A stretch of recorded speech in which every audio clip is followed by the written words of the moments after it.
The great conquerors of history are no strangers to battle. Most of them have killed thousands, even millions of people with their own hands. Genghis Khan, for example, is said to have killed 40 million people. That's about the same as the Black Death. But despite all this killing, most of these great conquerors are remembered as heroes, if not gods. They have statues built in their honor, movies made about their life, and even video games. The top 5 greatest conquerors of history. But there is one man who fits the description of a great conqueror, but he isn't recognized as one. He conquered more land than anyone else in history. And even though he was the founder of one of the largest empires in history, his name has been forgotten over time. His name was Pharaoh Alexander the Great, and he was the pharaoh of Egypt from 332 BC until his death in 323 BC. And it wasn't just Egypt that he ruled over. In fact, at the height of his empire, he ruled over more land than any other ruler before or since. But why doesn't anyone remember him? You see, while Alexander conquered more land than anyone else in history, the amount of land he conquered isn't even his most impressive feat. You see, he didn't just conquer land for the sake of conquering land. No, he had a much grander goal in mind. He wanted to unite the known world under one banner, and he came very close to doing it too. To put his goal into perspective, imagine if the United States successfully invaded and annexed Canada, Mexico, Cuba, the entire European Union, Russia, China, Japan, South Korea, and Australia. Then imagine if they also somehow managed to establish control over Antarctica. This is how ambitious Pharaoh's plans were. Unfortunately, he died at the age of 32, so he never got the chance to finish what he started. But nonetheless, he's often considered to be one of the greatest conquerors in history, even though he isn't as famous as some of the others. So who was he? How did he conquer more land than anyone else in history? And what can we learn from his life? Well, it all started when Alexander was just a young boy. You see, Alexander was born into the royal family of the Ptolemaic Kingdom of Egypt.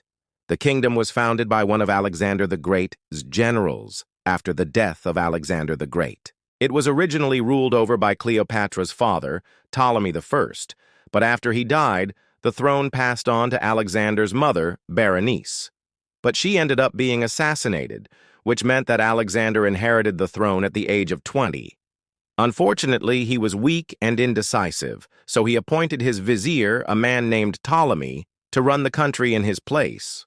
This arrangement lasted until Ptolemy tried to take advantage of the pharaoh's weakness and set up his own son as heir to the throne. When Alexander found out, he kicked Ptolemy out of the kingdom, took his title of vizier, and made himself the de facto ruler of Egypt. But this didn't bring stability to the kingdom. There was still a lot of opposition against Alexander, so he spent most of his early reign trying to put down rebellions. But once he finally managed to stabilize his rule, he set his sights on expanding his empire. His first target was Nubia, a small kingdom south of Egypt. He defeated the Nubian army and forced them to pay tribute to Egypt. This gave Alexander control over the entire region of the Nile River, which was important because it provided Egypt with access to gold, ivory, and slaves. His next target was the Levant, an area that is now known as the Middle East. The region was ruled over by the Persians, and Alexander wanted to punish them for their alliance with Nubia. Plus, he also wanted to avenge the Persians for invading Egypt a few years prior. So he assembled a large army and marched on the Persians. He won several battles against them and eventually forced them to make peace with Egypt. This gave Alexander control over important trade routes that connected Egypt with Mesopotamia and India.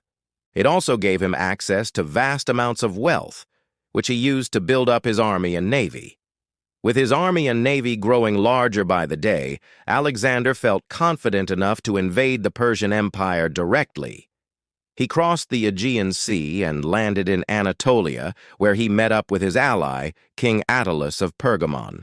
Together they led their armies into central Anatolia, where they defeated the Persians. This victory allowed Alexander to annex parts of Anatolia and establish trading posts along the coast. He then turned his attention to the east and began to march through Mesopotamia. As he moved through the region, he either annexed or subjugated various city-states and kingdoms. For example, he defeated the kingdom of Cilicia and forced its king to become his ally. He also defeated the kingdom of Sidon and forced it to submit to Egyptian rule. Meanwhile, back in Egypt, Alexander's vizier, Ptolemy, was busy suppressing a rebellion. But once the rebellion was put down, he went to meet up with Alexander in Mesopotamia. Together, they continued their campaign against the Persians, eventually reaching the Persian Gulf. From here, Alexander sent a message to the Persian king demanding that he surrender. But the Persian king refused. So Alexander invaded Persepolis, the capital of the Achaemenid Empire. He looted the city and burned it to the ground. This effectively ended the Achaemenid Empire and marked the end of Alexander's wars in the east. From here, he turned his attention back to Egypt and set about securing his new empire. He established a number of new settlements, built temples and monuments, and minted new coins. He also introduced a number of new administrative reforms, such as the establishment of a new tax system. These reforms were unpopular with the Egyptian people, but they were necessary if Alexander wanted to keep his empire together. Despite all these efforts, Alexander's empire didn't last long. After he died in 323 BC, his empire was divided among his generals, which ultimately led to the rise of the Hellenistic period. But even though Alexander is mostly remembered for his military conquests, he was also a patron of the arts and sciences. He commissioned the construction of many buildings and monuments, including the famed Lighthouse of Alexandria, one of the ancient world's 7 wonders. He also founded the city of Alexandria, which became one of the most important cities in the Mediterranean. Today, little remains of Alexander's empire, but his legacy lives on in the cities he founded, the monuments he built, and the works of art he commissioned. His story is one of ambition, drive, and determination. It's a reminder that even the most ambitious goals are possible if you're willing to work hard and never give up. If you want to know more about Alexander, stay tuned for more updates.